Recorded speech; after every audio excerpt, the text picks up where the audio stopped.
উন্নয়ন অধিদপ্তরের ফ্রিল্যান্সিং কোর্সের ভর্তির মৌখিক পরীক্ষা অর্থাৎ ভাইভা নিয়ে যারা খুবই চিন্তিত তাদের জন্য আজকের এই ভিডিওটি নিয়ে হাজির হলাম। তো অবশ্যই ভিডিওটি শুরু থেকে শেষ পর্যন্ত একটু স্কিপ না করে সম্পূর্ণ ভিডিওটি দেখবেন। আসসালামু আলাইকুম, welcome to daily job news and preparation YouTube channel. আশা করি সবাই ভালো আছেন, আমিও আলহামদুলিল্লাহ ভালোই আছি। তো আজকে আমি আপনাদের মাঝে হাজির হয়েছি যুব উন্নয়ন অধিদপ্তরের ফ্রিল্যান্সিং কোর্সের মৌখিক পরীক্ষা ভাইভা নিয়ে একটি সম্পূর্ণ প্রপার গাইড ধাপে ধাপে সাজিয়ে নিয়ে এসেছি।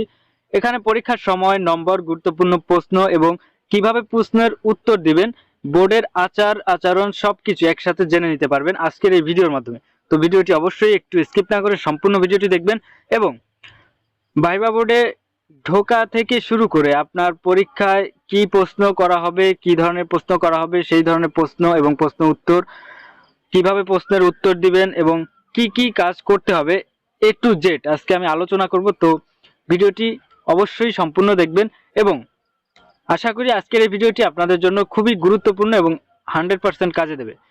তো চলুন আমি আর কথা না বাড়িয়ে সরাসরি মূল আলোচনায় চলে যাই। তো তার আগে daily job news and preparation YouTube চ্যানেলটি এখনো সাবস্ক্রাইব করে না থাকলে অবশ্যই সাবস্ক্রাইব করে আমাদের সাথেই থাকবেন।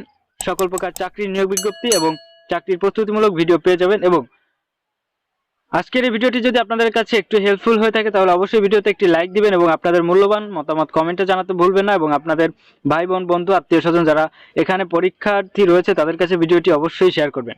তো চলুন ভিডিওটি শুরু করা যাক। যুব উন্নয়ন অধিদপ্তরের ফ্রিল্যান্সিং কোর্স সম্পূর্ণ মৌখিক পরীক্ষার একটি গাইড, এটাকে একটি গাইড মনে করতে পারেন। মৌখিক পরীক্ষার সময় ও নম্বর সবচেয়ে গুরুত্বপূর্ণ। সাধারণত department of youth development Bangladesh এর ফ্রিল্যান্সিং কোর্সে ভর্তি পরীক্ষার কাঠামো নিম্নে দেওয়া আছে, এরকম হয়ে থাকে। পরীক্ষার সময় প্রায় 3 থেকে 5 মিনিট হয়ে থাকে এবং মোট নাম্বার সাধারণত 10 থেকে 20 নম্বর হয়ে থাকে। তো এটা পরীক্ষা কর্তৃপক্ষ কর্তৃক কিন্তু সিদ্ধান্তর পরে ডিপেন্ড করে। এখানে কিন্তু নিয়োগকর্তা কর্তৃপক্ষ যে নম্বর রাখবে মৌখিক পরীক্ষার জন্য সেই নম্বরই পরীক্ষা হবে। সেখানে বিভিন্ন ধরনের হয়ে থাকে, যেমন বিভিন্ন কেন্দ্র বিভিন্ন ধরনের রাখে, যেমন কোনো কেন্দ্র 10 নম্বর রাখে, কোনো কেন্দ্র 20 নম্বরও রেখে থাকে এখানে। তো এখানে আপনাদের পরীক্ষা বোর্ডে থাকবেন 2 থেকে 3 জন কর্মকর্তা বা প্রশিক্ষক বা শিক্ষক। তো প্রথম পর্যায়ে তারা কি কি দেখবে? প্রথম পর্যায়ে আপনাদের তারা দেখবে যে আপনার আগ্রহ, এই যে কোর্সটি আপনি করবেন এই কোর্সটি করতে আপনার আগ্রহ কেমন, এটি সর্বপ্রথম তারা দেখবে। 2 নম্বরে তারা দেখবে বেসিক কম্পিউটার সম্পর্কে আপনার কতটুকু জ্ঞান আছে, সাধারণ জ্ঞান আছে কম্পিউটার বিষয়ে, এই বিষয়টি দেখবে। 3য় নম্বরে দেখবে আপনার শেখার মনোভাবটা কেমন। আপনার শেখার মনোভাবটা যদি পজিটিভ হয়ে থাকে বা আপনার যদি বেশি আগ্রহ থেকে থাকে তাহলে কিন্তু তারা আপনি একটা প্লাস পয়েন্ট পাবেন এবং আপনাকে তারা রাখতে চেষ্টা করবে। এবং 4 নম্বর আছে আত্মবিশ্বাস। এই আত্মবিশ্বাসটা যদি আপনার মধ্যে থেকে থাকে তাহলে অবশ্যই আপনার কিন্তু এখানে আপনি টিকে থাকার জন্য এগিয়ে থাকবেন।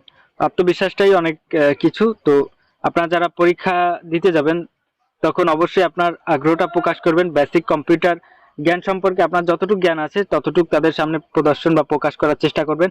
এবং শেখার মনোভাব বা আগ্রহ যেটা, এটা অবশ্যই আপনার শেখার মনোভাবটা দৃঢ় রাখবেন এবং আত্মবিশ্বাসটাও দৃঢ় করবেন। তো পরবর্তীতে আছে ভাইভা বোর্ডের ঢোকার নিয়ম। বোর্ডে ঢোকার সময় এই নিয়মগুলো মানলে ভালো ইমপ্রেস হয়। তো এখানে কিছু চারিত্রিক গুণাবলী অবশ্যই অবলম্বন করতে হবে আমাদের। তো সেই বিষয়টি হচ্ছে, ঢোকার সময় দরজায় নক করতে হবে। আপনি যখন ভাইভা বোর্ডে ঢুকবেন অবশ্যই দরজায় নক করে ঢুকবেন। দরজায় নক করে ঢোকার পরে প্রথমেই সালাম দিবেন এবং অনুমতি নিয়ে বসবেন। আপনি যখন ঢুকবেন, ঢোকার পরে যখন বসতে যাবেন অবশ্যই তাদের কাছে অনুমতি নেবেন, তারপরে বসবেন। এভাবে যদি আপনি ভাইভা বোর্ডে ঢোকেন তাহলে কিন্তু আপনার এখানে পাস করার পার্সেন্টেজটা অনেক বেশি হয়ে থাকবে। উদাহরণস্বরূপ আপনি প্রথমে ঢুকবেন, ঢুকে সালাম প্রদান করবেন, আসসালামু আলাইকুম স্যার, আমি কি ভিতরে আসতে পারি, তার কাছে জিজ্ঞেস করবেন। তারপরে সে যদি অনুমতি দেয় যে হ্যাঁ আসো, তাহলে আপনি ঢুকবেন। তারপরে আপনি যখন ঢুকবেন, ঢোকার পরে আপনার সামনে যদি একটা চেয়ার বা বেঞ্চ থাকে তাহলে আপনি তার কাছে অনুমতি নেবেন যে স্যার আমি কি বসতে পারি। তো সে যদি অনুমতি দেয় তারপরে আপনি বসবেন, অবশ্যই অনুমতি দিবে, তারপরে আপনি বসবেন। তো বসার পরে সোজা হয়ে বসবেন, শান্তভাবে কথা বলবেন এবং চোখ নিচে রেখে কথা বলবেন না। চোখ নিচে রেখে কথা বলবেন না, কারণ অবশ্যই আপনি যদি বিনয় থাকতে হবে, কিন্তু যদি অতিরিক্ত বিনয় হতে যান তাহলে কিন্তু আপনারা তাকে দুর্বল মনে করবে। তো অবশ্যই আপনার এখানে নিজের আত্মবিশ্বাস নিয়ে তাদের যেভাবে আমরা সচরাচর বিনয়ের সাথে যেমন কথা বলি সেইভাবেই কথা বলতে হবে। তো প্রথমে 1 মিনিটে পারফেক্ট নিজের পরিচয় সবচেয়ে গুরুত্বপূর্ণ। 1 মিনিটের মধ্যে তাদের কাছে আপনার যে পরিচয়টি রয়েছে এই পরিচয়টি পেশ করা বা তাদেরকে পরিচয়টা দেওয়া খুবই গুরুত্বপূর্ণ একটি বিষয় এই মৌখিক পরীক্ষার সময়। এই পরিচয়টি ভালোভাবে বলবেন, বোর্ড প্রথমেই ইমপ্রেস হবে। এমনভাবে বলতে হবে যাতে বোর্ডের কর্তৃপক্ষরা আপনার প্রতি ইমপ্রেস হয়ে যায় এবং আপনাকে মনে করে যে না, আপনি একটা ভদ্র এবং ইন্টেলিজেন্ট একটি ছেলে বা মেয়ে। তো আপনাকে এখানে যদি কোর্সটিতে ভর্তি করা হয় আপনাকে দিয়ে ভালো কিছু আশা করা যায়। তো এই বিষয়টি তাদের মাথায় আসবে। তো এইভাবে আমাদের সব কার্যক্রমগুলো সম্পন্ন করতে হবে। তো উদাহরণস্বরূপ আমি একটি এখানে ডেমো রেখেছি, দেখুন। প্রথমে আপনি বলবেন, আপনার নামটি বলবেন। আমার নাম, আপনার যে নাম তাই বলবেন। আমি অমুক জেলার অমুক উপজেলার বাসিন্দা। আমি এই পর্যন্ত এইচএসসি পর্যন্ত পড়াশোনা করেছি। প্রযুক্তি এবং অনলাইনের কাজের প্রতি আমার অনেক আগ্রহ আছে। বর্তমানে ফ্রিল্যান্সিং শেখার মাধ্যমে নিজের দক্ষতা বাড়াতে এবং ভবিষ্যতে অনলাইনে কাজ করে স্বাবলম্বী হতে চাই। তাই আমি যুব উন্নয়ন অধিদপ্তরের এই প্রশিক্ষণ কোর্সে ভর্তি হতে আগ্রহী। এই প্রশ্নটা কিন্তু সবাইকেই ম্যাক্সিমাম করা হয় যে আপনি এই কোর্সটিতে ভর্তি কেন হবেন বা এই কোর্সে আপনি ভর্তি হতে ইচ্ছুক কেন। তো আপনারা যদি এইভাবে সাজিয়ে বলেন তাহলে কিন্তু তারা আপনার প্রতি ইমপ্রেস হয়ে যাবে এবং আপনার আত্মবিশ্বাস দেখে তারা কিন্তু আপনাকে এখানে ভর্তির জন্য সুযোগ দিবে। তো প্রথমে আমাদের করতে হবে কি, নামটি বলতে হবে, তারপরে জেলার নাম, উপজেলা। তো আমার বিষয়টা যদি আমি বলি যে আমার নাম রাকিব শেখ, আমি বাগেরহাট জেলার বাগেরহাট সদর উপজেলার একজন বাসিন্দা। আমি এ পর্যন্ত অনার্স পাস করেছি। প্রযুক্তি এবং অনলাইনের কাজের প্রতি আমার অনেক আগ্রহ আছে। বর্তমানে ফ্রিল্যান্সিং শেখার মাধ্যমে নিজের দক্ষতা বাড়াতে এবং ভবিষ্যতে অনলাইনে কাজ করে স্বাবলম্বী হতে চাই। তাই আমি যুব উন্নয়ন অধিদপ্তরের এই প্রশিক্ষণ কোর্সে ভর্তি হতে আগ্রহী। আর তাছাড়া যদি আপনি আরেকটু অ্যাডভান্স কিছু যোগ করেন এটার সাথে, সেটা হবে, তো এখানে যদি আমাকে ভর্তি করা হয় তাহলে আমি কৃতজ্ঞ থাকব, আপনাদের প্রতি সদয় কৃতজ্ঞ থাকব। 4 নম্বর স্টেপে আছে মৌখিক পরীক্ষায় সবচেয়ে বেশি জিজ্ঞাসা করা প্রশ্নগুলো কি, বিগত সালে এবং বর্তমান পরীক্ষার জন্য কোন প্রশ্নগুলো সবথেকে বেশি গুরুত্বপূর্ণ এবং এই প্রশ্নগুলো জিজ্ঞাসা করতে পারে সেই প্রশ্নগুলো একটু দেখি। ফ্রিল্যান্সিং কি? এটি হচ্ছে একটি কমন প্রশ্ন। যেহেতু আপনি ফ্রিল্যান্সিং কোর্সে ভর্তি হওয়ার জন্য আবেদন করেছেন বা পরীক্ষা দিতে গিয়েছেন, সেহেতু আপনাকে কিন্তু জিজ্ঞাসা করা হবে যে ফ্রিল্যান্সিং কি। আপনি যদি ফ্রিল্যান্সিং কি এই বিষয়টাই যদি না জেনে থাকেন তাহলে আপনি কি শিখবেন, বা এই কোর্সটি করার জন্য আপনার কোনো আগ্রহই নেই এবং এই বিষয়ে আপনার সাধারণ কোনো জ্ঞানই নেই, তাহলে আপনি যদি সঠিক উত্তরটা না দিতে পারেন তাহলে কিন্তু আপনাকে তারা ওখানেই বাদ দিয়ে দেবে। তো অবশ্যই এই প্রশ্নটির উত্তরটা অবশ্যই মুখস্থ করে রাখবেন যে ফ্রিল্যান্সিং কি। ফ্রিল্যান্সিং হলো স্বাধীনভাবে অনলাইনে বিভিন্ন ক্লায়েন্টের কাজ করা এবং সেই কাজের বিনিময়ে পারিশ্রমিক পাওয়া। ফ্রিল্যান্সিং হলো স্বাধীনভাবে অনলাইনে বিভিন্ন ক্লায়েন্টের কাজ করা এবং সেই কাজের বিনিময়ে পারিশ্রমিক পাওয়া। 2 নম্বর প্রশ্ন, ফ্রিল্যান্সার কাকে বলে? ফ্রিল্যান্সার কাকে বলে? হ্যাঁ, ফ্রিল্যান্সার কাকে বলে? যে ব্যক্তি নিজের দক্ষতা ব্যবহার করে অনলাইনে বিভিন্ন ক্লায়েন্টের কাজ করে তাকে ফ্রিল্যান্সার বলা হয়।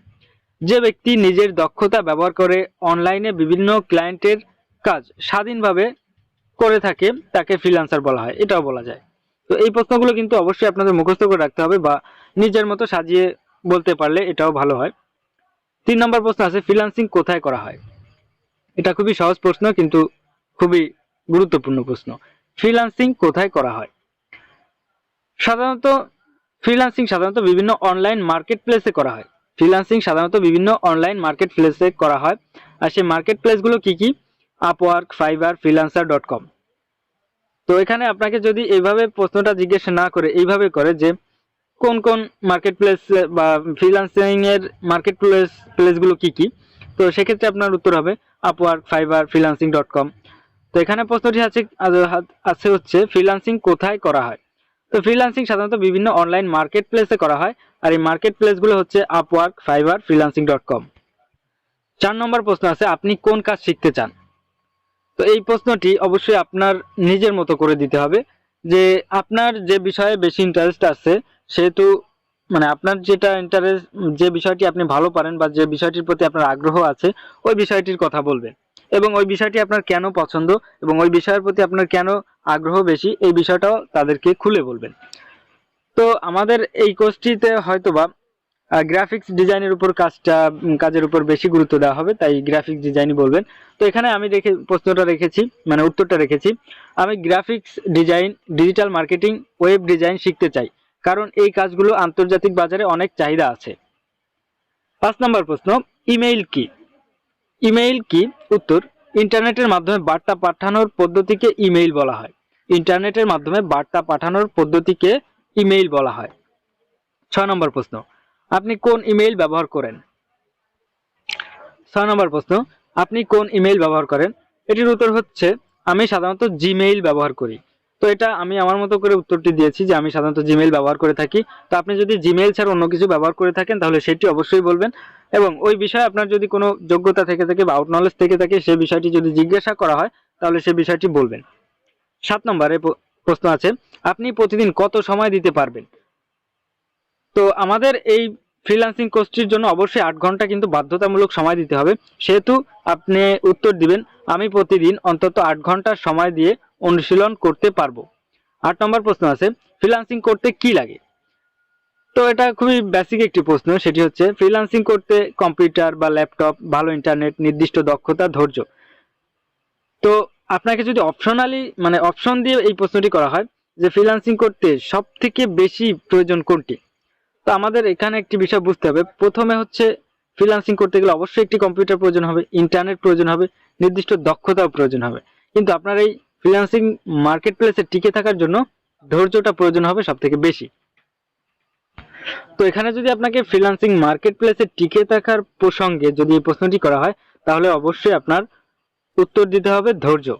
আপনার কাছে যখন একটি কম্পিউটার বা ল্যাপটপ থাকবে, ভালো ইন্টারনেট কানেকশন থাকবে, নির্দিষ্ট দক্ষতাও থাকবে, তারপরে আপনার এই মার্কেট প্লেস আপনার কোনো কাজ নাই, সেক্ষেত্রে আপনার এই ফ্রিল্যান্সিং করার এই কাজটি করার হাল ছেড়ে দিলে তো চলবে না। অবশ্যই আপনার স্কিল আরও ডেভেলপ করতে হবে এবং ধৈর্য ধারণ করে অপেক্ষা করতে হবে। 9 নম্বর প্রশ্নে আছে, ফ্রিল্যান্সিং থেকে টাকা কিভাবে পাওয়া যায়? তো এটা সঠিক উত্তর হচ্ছে, কাজ শেষ হলে ক্লায়েন্টের অনলাইন পেমেন্টের মাধ্যমে টাকা দেয়, যেমন পেঅনার, পেপাল এর মাধ্যমে টাকা পাওয়া যায়। 10 নম্বর প্রশ্ন, আপনার ভবিষ্যৎ লক্ষ্য কি? আপনার ভবিষ্যৎ লক্ষ্য কি? এখানে উত্তর দিবেন, আমি দক্ষ ফ্রিল্যান্সার হয়ে নিজের কর্মসংস্থান তৈরি করতে চাই। অবশ্যই এই প্রশ্নটা কিন্তু খুবই গুরুত্বপূর্ণ একটি প্রশ্ন, প্রায় সকল পরীক্ষার্থীদের এই প্রশ্নগুলো করা হয়। আপনার ভবিষ্যৎ লক্ষ্য কি? ফ্রিল্যান্সিং কোর্স যে আপনি এখানে করতে এসেছেন, তো আপনার ভবিষ্যৎ লক্ষ্য কি? তো এখন যদি আপনি ফ্রিল্যান্সিং কোর্স করতে এসেছেন, এখন আপনি যদি সেখানে যে বলেন যে আমার ভবিষ্যৎ লক্ষ্য আমি একজন ডাক্তার হব, তাহলে কি আপনাকে তারা কখনো এখানে ভর্তি করার জন্য চান্স দিবে? কখনোই চান্স দিবে না, বা আপনাকে তারা রাখবে না, অবশ্যই আপনাকে বাদ দিয়ে দিবে। তো অবশ্যই আপনারা এখানে উত্তর দিবেন, আমি দক্ষ ফ্রিল্যান্সার হয়ে নিজে কর্মসংস্থান তৈরি করতে চাই। 5 নম্বর ট্রিকটি আছে হচ্ছে বোর্ডের ট্রিক প্রশ্ন। বোর্ডে কখনো কখনো এমন প্রশ্ন করে আপনার মনোভাব বোঝার চেষ্টা করে, তো সেই প্রশ্নগুলো কি একটু দেখে নিন। তো এই পর্যন্ত যারা ভিডিওটি দেখেছেন তারা অবশ্যই ভিডিওতে একটি লাইক দিবেন, এবং যারা এখন পর্যন্ত daily job news and preparation YouTube চ্যানেলটি সাবস্ক্রাইব করেন নাই তারা অবশ্যই সাবস্ক্রাইব করে বেল আইকনটি বাজিয়ে রাখবেন, এবং ভিডিওটি শেয়ার করতে একদমই ভুলবেন না, কারণ অনেক কষ্ট করে আমাদের এই ভিডিওগুলো তৈরি করতে হয়। আপনাদের রেসপন্স, আপনাদের সাপোর্ট যদি না পাই তখন কিন্তু আমাদের ভিডিও তৈরি করার মোটিভেশন আমরা ডিমোটিভেট হয়ে যাই। তো সেক্ষেত্রে আমাদের উৎসাহ অনুপ্রেরণা দিতে অবশ্যই আপনারা ভিডিওগুলোতে লাইক, কমেন্ট, শেয়ার করবেন, তাহলে পরবর্তীতে আপনাদের জন্য ভিন্নধর্মী এবং বিভিন্ন এবং উন্নত মানের ভিডিও নিয়ে আসার আগ্রহটা বাড়বে। তো এখানে ট্রিক প্রশ্নগুলো কি আছে দেখুন।